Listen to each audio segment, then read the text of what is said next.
Serving all of Idaho from Pocatello, Moscow, and Boise, this is the Idaho Educational Public Broadcasting System.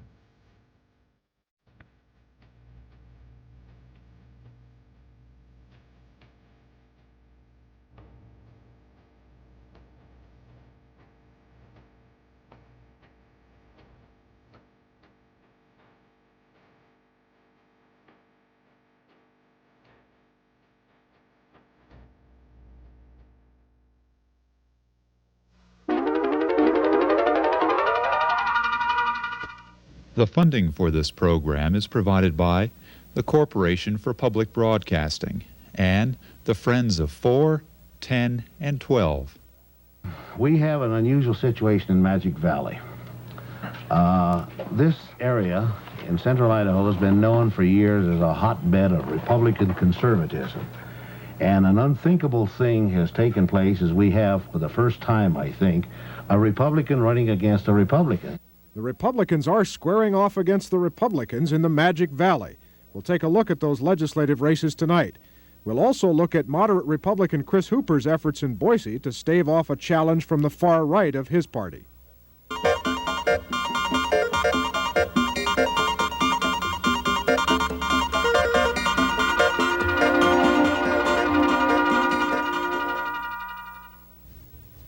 Good evening.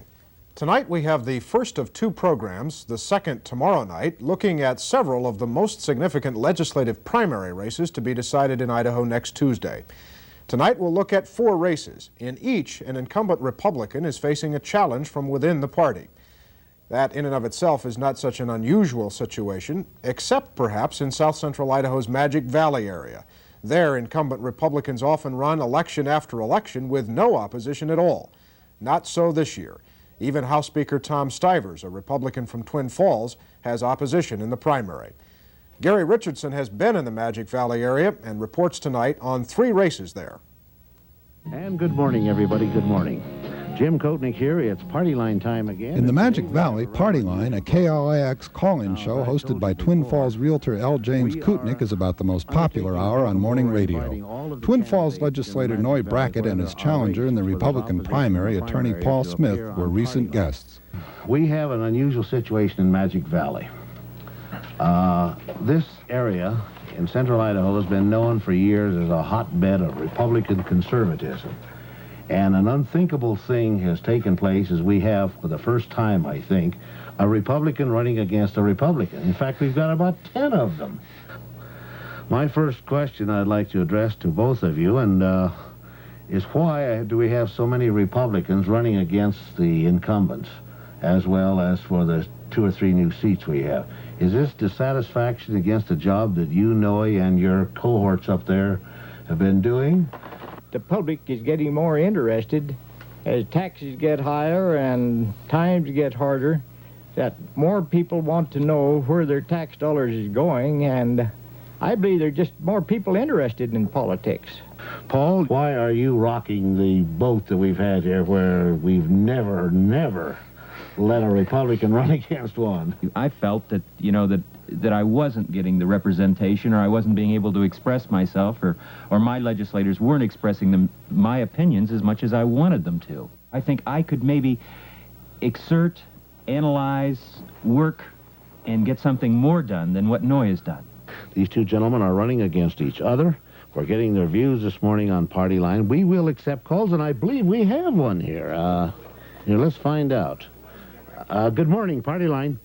Well, my husband is a farmer in Hanson, and we have never voted in this district before, but we have studied out Noy Brackett's voting record and talked to him, and we feel like that he represents us very, very well. So if you will not represent the same way he has, I would like to know what you intend on doing different, because we are very pleased with the job that Noy Brackett is doing.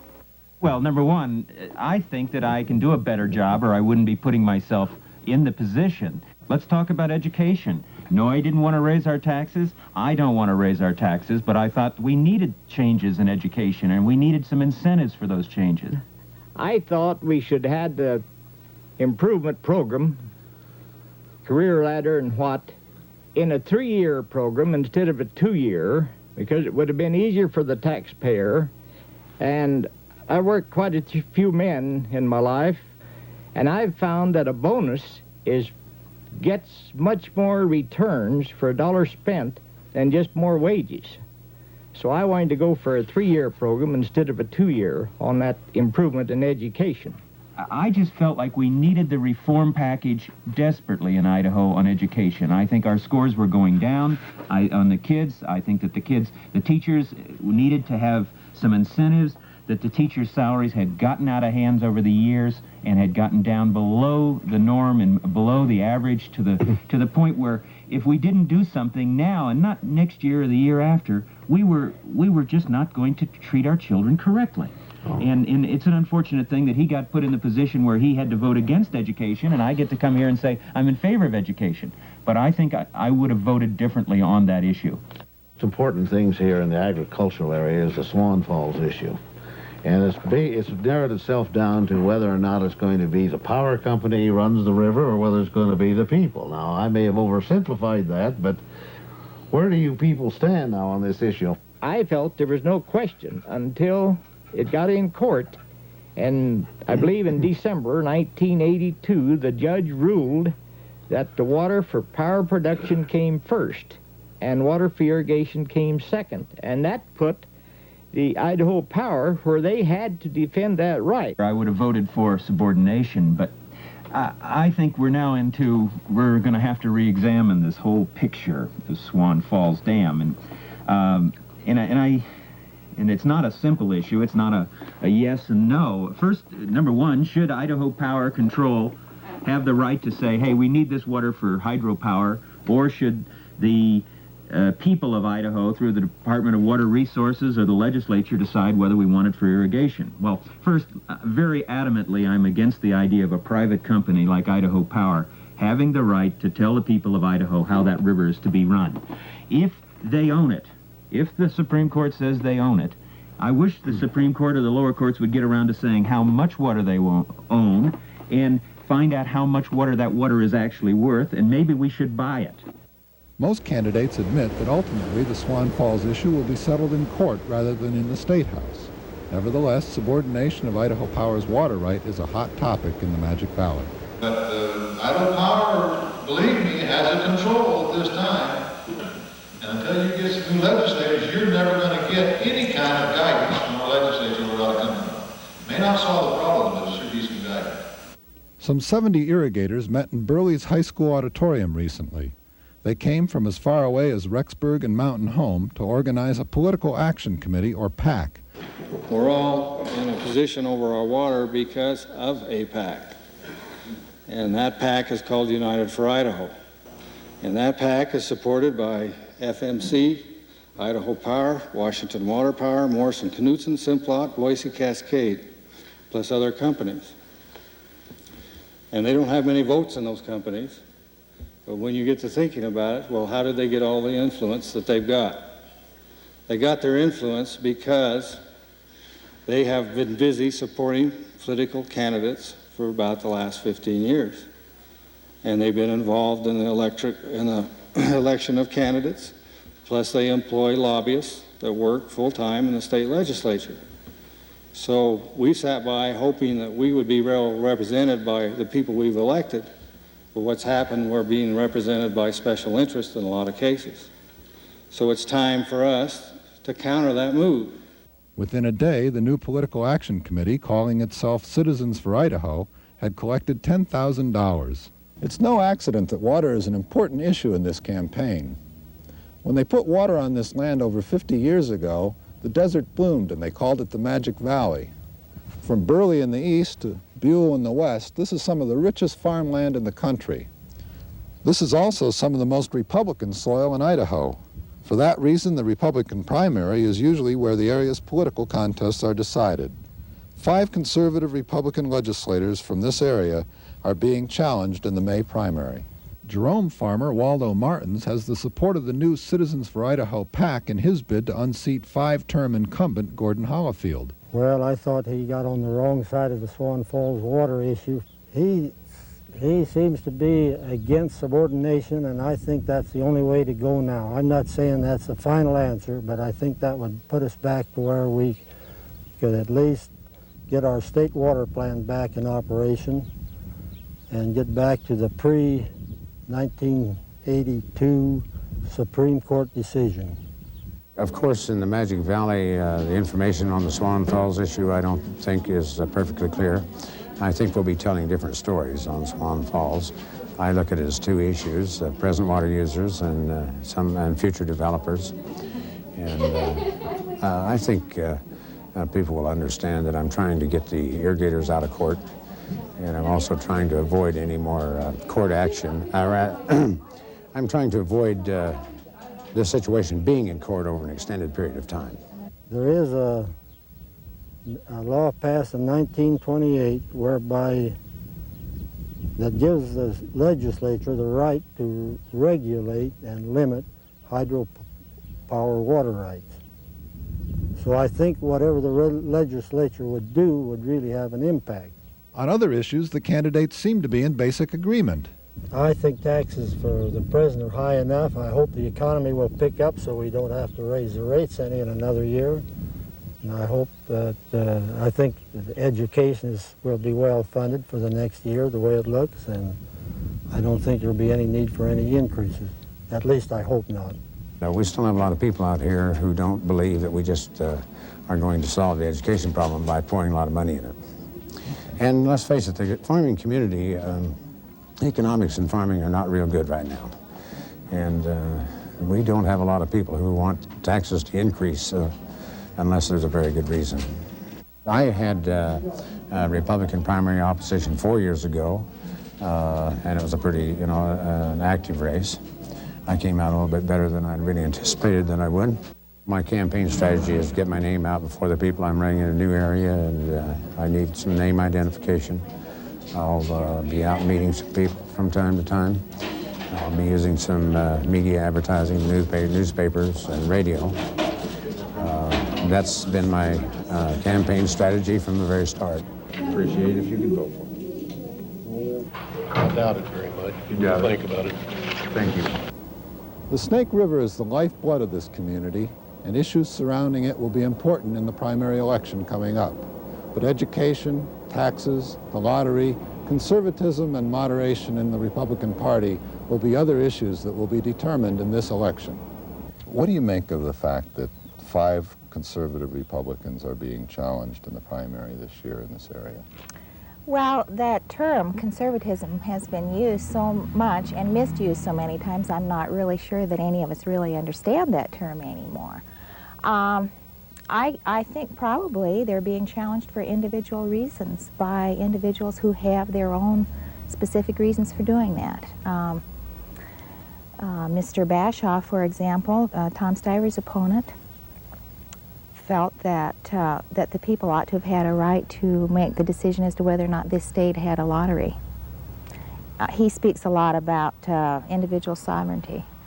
Now that certainly sounds like a conservative to me. So I don't think we can say that it's a move against conservatism. I think that these individuals have, for personal reasons, chosen to enter these races at this time. Initially, I thought that no one should run unopposed, and looking through the candidates, the district in which I lived, District 25 originally, was that in which Tom Stivers lived. So I decided that Mr. Stivers needed some Republican opposition in the primary so that people could at least have a conduit through which they could express their feelings. He has rather forgotten to represent the people that put him there in the first place. Retired Air Force officer and teacher Doug Bashaw is attempting to unseat House Speaker Tom Stivers. He explained his views recently to the leaders of the Magic Valley Public Interest Coalition. I believe that each individual each elector should have a chance to express himself. I would vote the way the people directed me if I had my way. Now, as an individual, and in the privacy of the booth and in the privacy of my mind, I can say it wouldn't be so private. It isn't whether I believe that the lottery issue is moral or immoral, right or wrong. I believe that people should be able to express themselves. And that if it takes an amendment to the Constitution, I understand it does, then let's go ahead and do it. Speaking to the Twin Falls optimists, most of whom favor a state lottery, House Speaker Stivers defended his stand against letting voters decide the question. You name me a state that presently has lotteries, And you might as well not start out with Washington because they haven't had it long enough. You name me a state that has stuck only with lotteries because that was going to be a tremendous source of revenue for them. But what you bring in with even lotteries is an influence I don't think we need in the state of Idaho. It's a little bit scary. It's just a little bit scary. It's just like the San Jose Mafia. I kid you not. I'm really serious on that area. It's just a little bit tough to look at that type of operation and think that's what we need in Idaho. Now, a lot of people say, why don't you let the people decide? Why don't you let the people vote on it? Good question. But why don't we let the people vote on everything we do up there? If you're going to have a town hall meeting, have a big one, and have everybody vote, and then you go home. Now, if that's the way you want to run state government, let's have at it. Stivers also defended his vote against education reform legislation. Now, some of you that are very observant will say, Stivers, how come you didn't support that public education reform package? I've got a good answer. Mainly because it came on too early and too much in the legislative session. That bill was passed in the House before the 30th of January. There was absolutely no indication of any funding available for it at that time.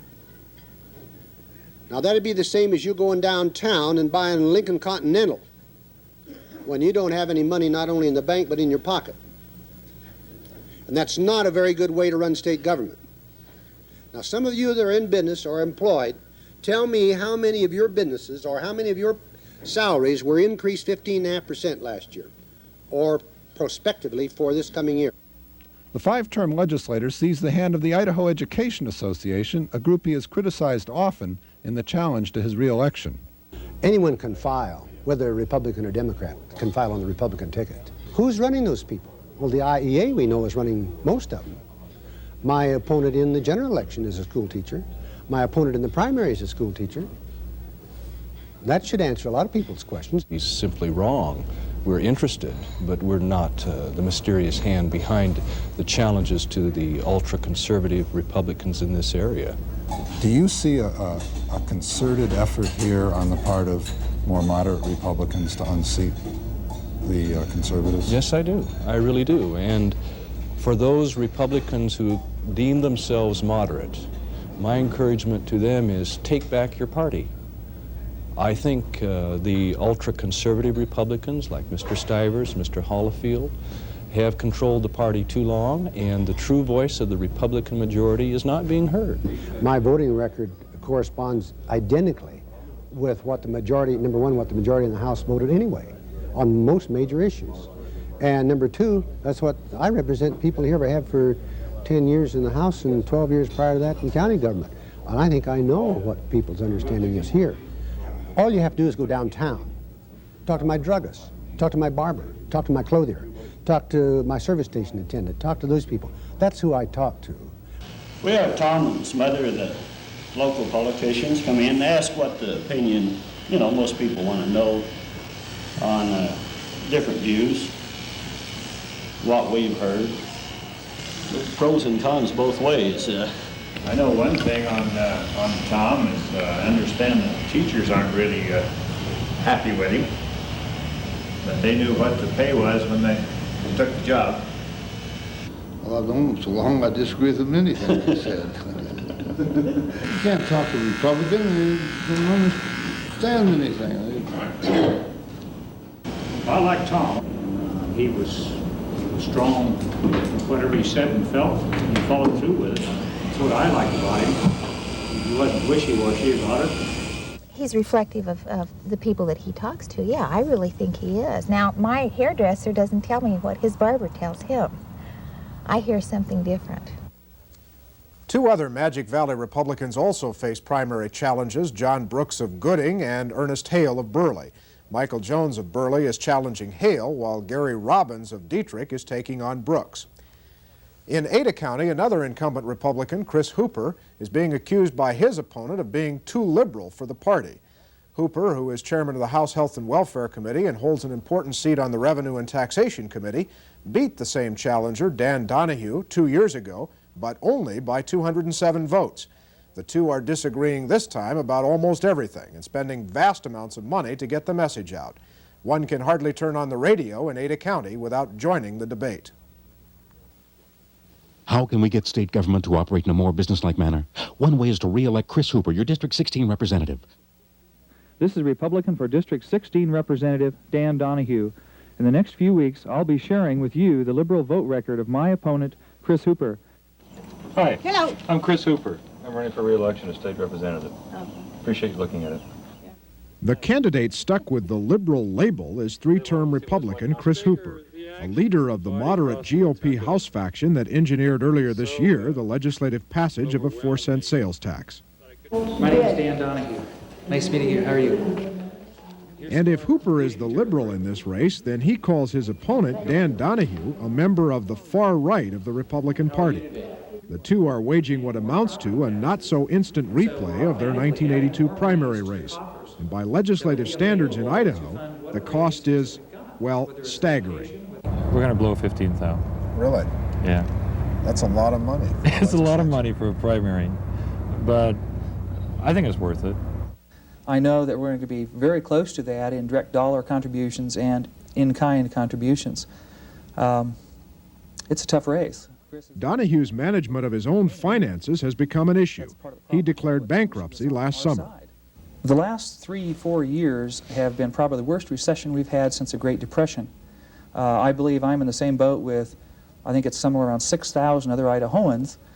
I believe the West is a frontier area, and you can fall down once and get back up and charge again. I intend to do so. Are you working now on anything but this campaign? I am a consultant in real estate. Therefore, I'm able to juggle my time and work on different studies I'm working on for individuals, private companies, whether it's at midnight or 2 in the afternoon. I am spending the amount of time that I feel is necessary to run a campaign against an incumbent and win. A radio commercial Hooper's been running during the last few days seems designed to play up his business experience. Chris Hooper is a successful businessman who manages 30 people in North Pacific Insurance Company's Boise office with a payroll of $500,000.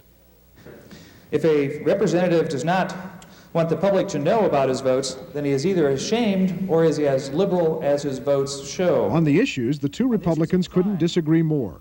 When they debated before students at Boise's Capital High School, they disagreed about local option taxes, abortion, education funding, right to work, and prayer in schools. And we took God out of the schools, I think it was an error. I think a person should have just as much exposure to religion as for education, and leave it up for that individual to make the choice as he becomes older and more knowledgeable of that issue. I am in favor of a moment of silence or voluntary school prayer. There's no law right now that says that whenever you want to, you cannot bow your head and say the silent prayer. I don't know why the far right wants to bring government into religion. That's one reason why our pilgrims left England in the first place, was because they didn't like the government-controlled religion. And when you get government mandating prayer, or mandating a period of silence for prayer, you're doing exactly that. You're getting the government involved in religion. They even disagreed about the most important issue in the campaign. Donahue says it's the economy. Hooper says it's education. Hooper says he supported the sales tax increase because the state needs to pay its bills and fund education. Well, okay, I've knocked on probably about 800 to 1,000 doors so far. And so far, nobody has called me any rotten names at all, and nobody has criticized me for having some responsibility for the taxes. Donahue says he too supports education, but not by raising taxes. There's two ways to increase funding more or less for anything in government, whether it's education funding, whether it's running the administration, funding for state employees. One is by going back to your regular base, or by trying to pass legislation to expand that base, to spread out the tax burden to more people. And I feel that is the direction that most conservatives would go. And Donahue says a tax increase wasn't needed to fund an education reform bill. If the governor would not have vetoed the Little Davis-Bacon bill, we would have probably had close to $20 million, which would have been close to the very figure that we gave education. I feel the reform bill that did pass was very important to the state of Idaho. I don't feel it was enough. I think we need to do more. But you wouldn't have voted for that tax increase to fund that bill? No, I wouldn't have. I would have liked to put the governor on the spot to force him to pass some of the bills that he vetoed that would have expanded the economic base that taxpayers would have paid. Donahue talks a lot about right to work and repeal of the so-called Little Davis-Bacon prevailing wage law. Right to work is very important to the economic health of Idaho and needs to be passed under any circumstances.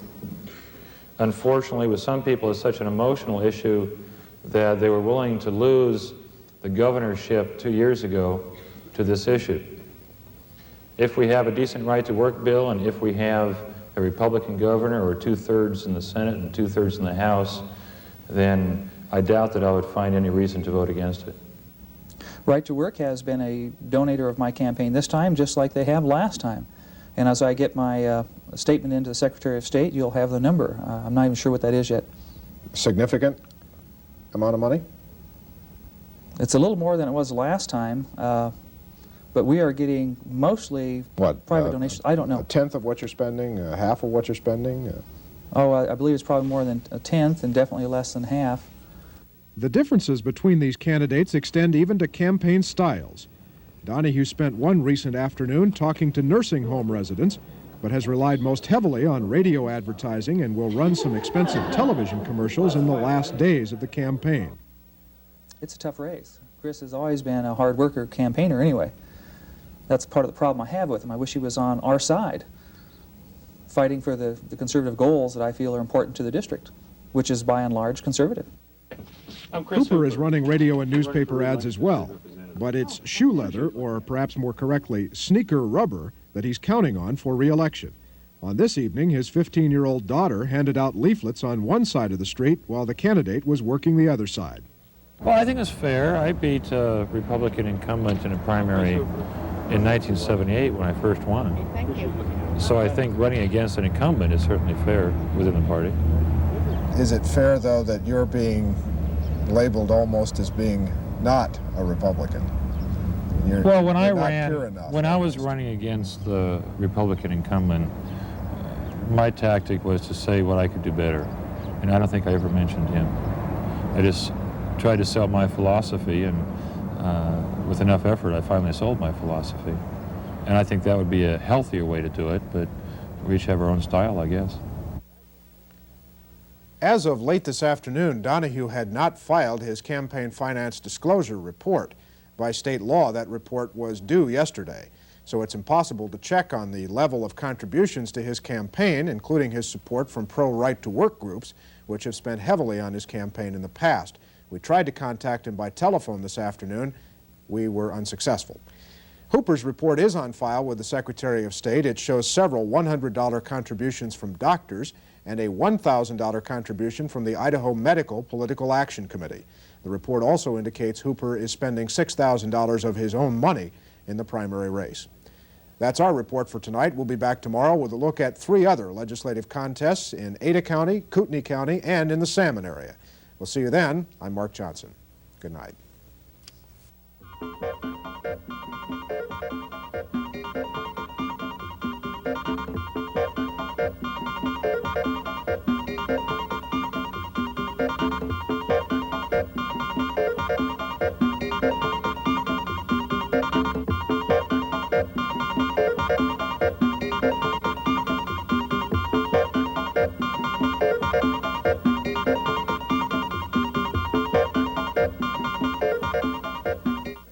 The funding for this program is provided by the Corporation for Public Broadcasting and the Friends of 4, 10, and 12.